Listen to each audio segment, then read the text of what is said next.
Friends, I will brief you here about the qualities of a good administrator. And by administrator here, I mean an executive officer. By whatever name you call him the chief executive officer or the director general, a general manager, or whatever it is. So administrator here in this context, he is not the owner or the partner of the company, and he is only an executive officer who ensures that the productivity of the organization or the quality of the services provided by the organization is up to the set standards by organizing, planning, and monitoring.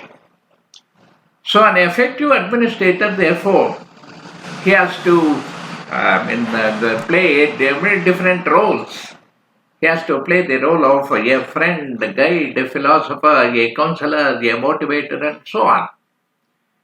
He must therefore also know for discharging his duties effectively. He should know how to deal with the variety of persons reporting to him. Good administrators, they have to have the skills and qualities which enables them to provide effective leadership to the organization.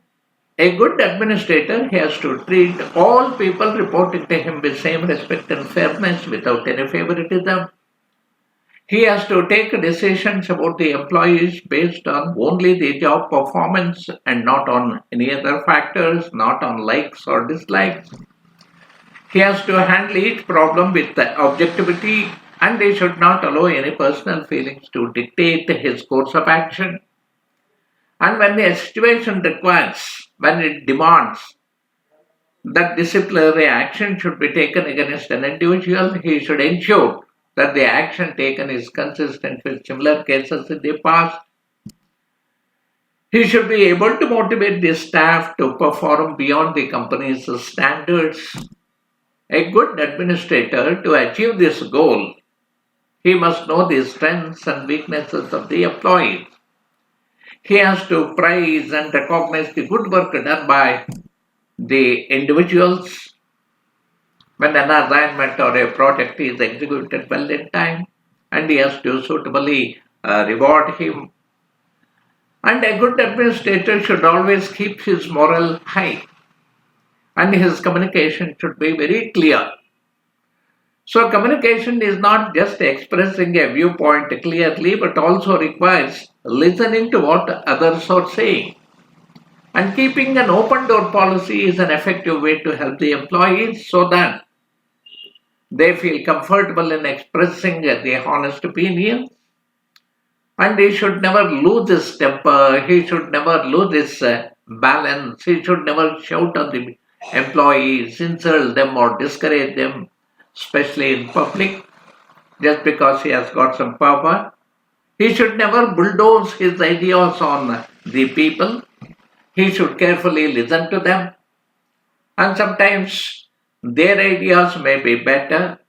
So he has to have patience, avoid ego, avoid self-righteousness. He has to pull everybody's ideas before taking a decision. So an effective administrator, he does not really keep aloof from the employees.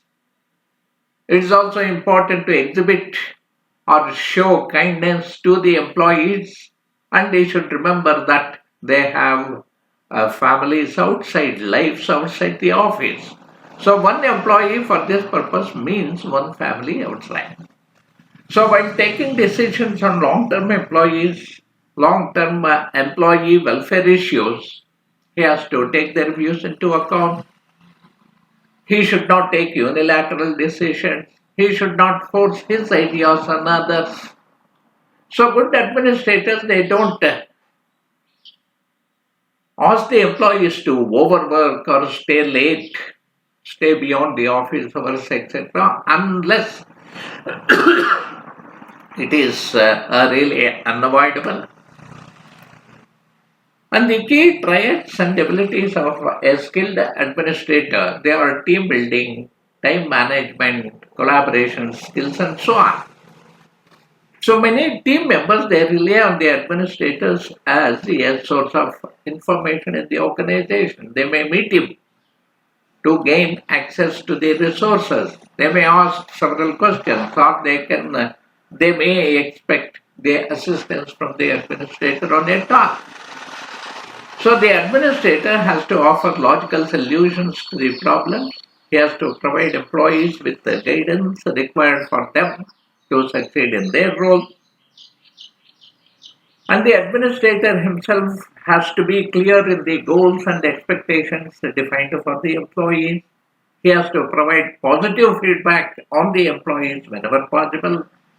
He has to communicate with the employees regularly, identify their training requirements, and he has to provide it to the people who require it immediately. He has to provide clear guidelines to achieve their milestones.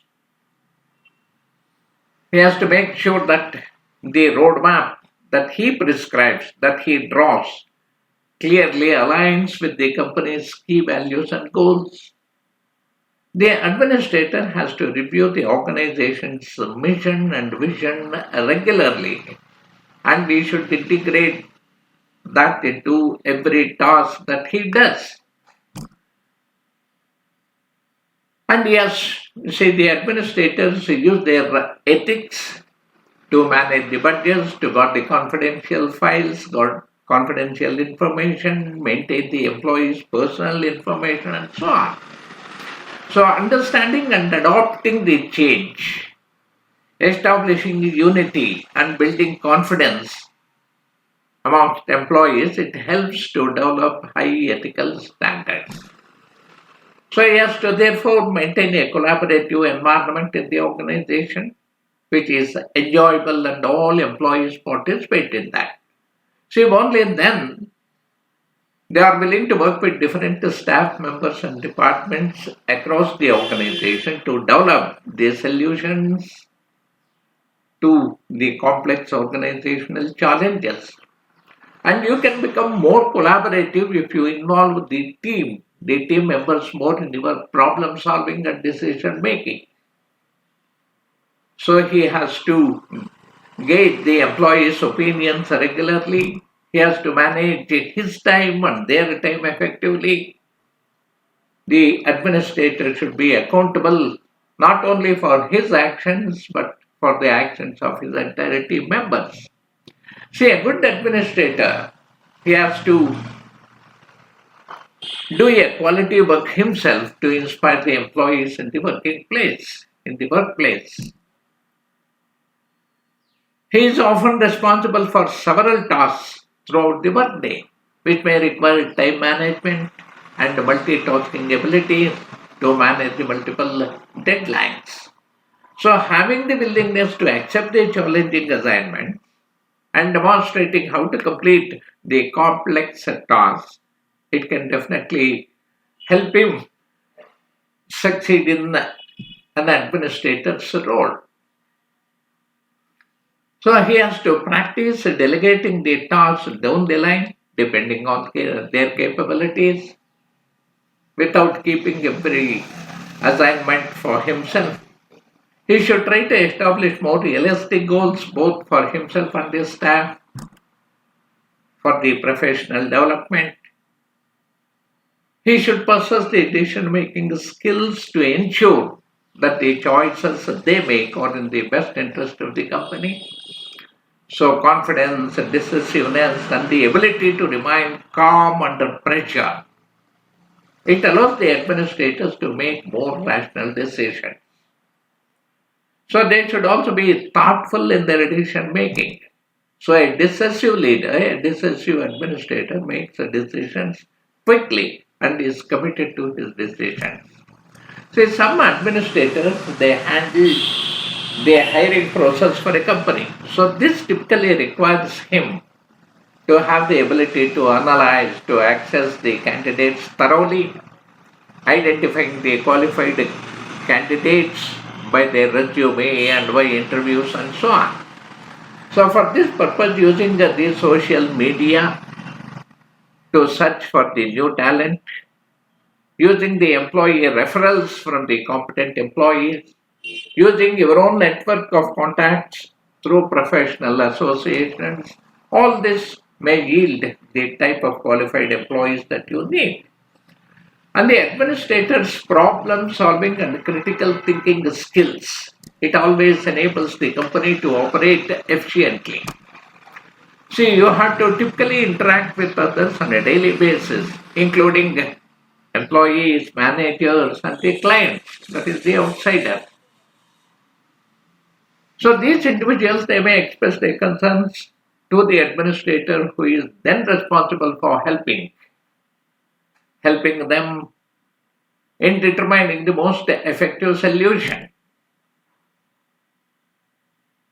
The administrator should adapt to the varying environments and duties. He should try to plan his schedule in a way that allows time for new or the unexpected tasks also. So use your exceptional communication skills to greet the office visitors, and you pass on the information to the managers and work closely with the other employees by creating the communication channels for other employees to share their concerns. And the risk can also creep in an organization anytime. And the administrators, they are responsible for identifying, evaluating, and managing the potential risks. So you have to assess the risk regularly, and it is important that they remain calm when responding to varying levels of risk. So for this purpose, the effective leaders, they have the ability to weigh the risk and provide a solution to the problems, the pros and cons of their potential decisions. So if they err here on the side of taking the risks while knowing the potential risks, then he really fails in his task. So he has to improve the quality of risk tolerance by engaging in contingency planning and by being aware of the different risks that may affect the industry, the progress of the industry, and the programs of the industry. So friends, this in my opinion are some of the qualities of a good administrator. So thank you.